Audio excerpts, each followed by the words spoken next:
Well, even though I made a rant video about it, I still managed to push through The Last of Us Part 1 on PC. And it's a phenomenal game. Now, that's not me praising the port. The port is still quite bad. It took me hours of tweaking settings, looking online, ways to fix crashes, obviously hours of it recompiling shaders each time after it crashed. But I finally managed to persevere. I got through most of the rest of the game after tweaking without any crashes, which was great. Of course, there were a few frame drops. I did have to sacrifice some quality here and there. I'm fine with that, though, I guess, because, my god, it feels great to finish a game that you've wanted to play for so goddamn long. This is just such a phenomenal story.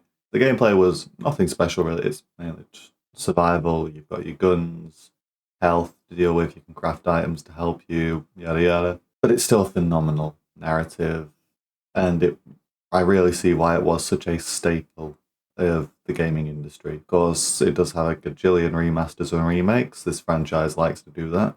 The Last of Us Part 2 PC port remastered version comes out later this year. But I just thought I'd give my thoughts overall on the game. I was running this game on a probably quite close to a low medium build on my PC. 3060, Ryzen 7 2700X, 20 gig RAM. I think that's all the specs I really need to give. It ran mostly over 60 FPS with DLSS on. Of course, this ain't the latest, greatest rig, so I can't complain too much. The game's phenomenal. I'm so glad I've finally been able to play it.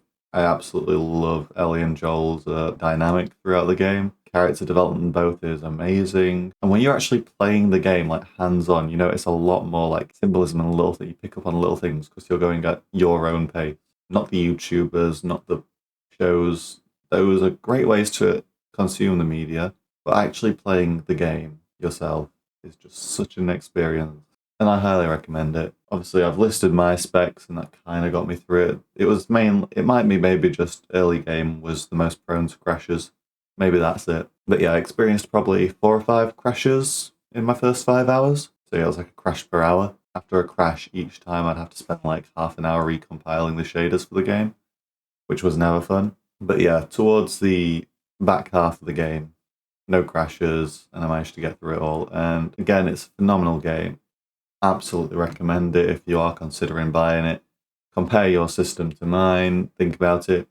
You have 4 hours playtime to decide whether you want to refund it or not. Otherwise, just play the PlayStation versions, I guess. I've heard from friends that their Part 1 remake runs fine. And even if you own the original one, like the 2013 remaster, I want to say, still a phenomenal game, from the sounds of it.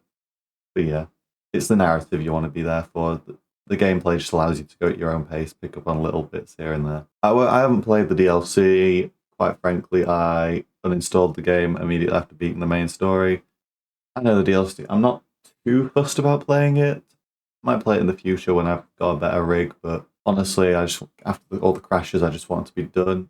Still took time to enjoy the story, give myself breaks when I was just kind of mindlessly playing instead of experiencing it. Photo mode in the game it's not my favourite photo mode of a game. My favourite one is still Cyberpunk 2.2's. That photo mode has everything I need. But the photo mode was still good. I've got a hell of a lot of screenshots. This is an Instagram profile if you want to follow me and see all the screenshots I take on my games. Sometimes I remember, sometimes I don't. Sometimes a game will have 1 or 2 screenshots. Sometimes it'll have 40, 50. And that'll be my Cyberpunks and my arcs. But yeah, maybe I'll revisit it when I upgrade my rig, but for now I'm just happy playing the story that I've wanted to play for 7 years, 7, 8 years. But yeah, that's just about it. See you around.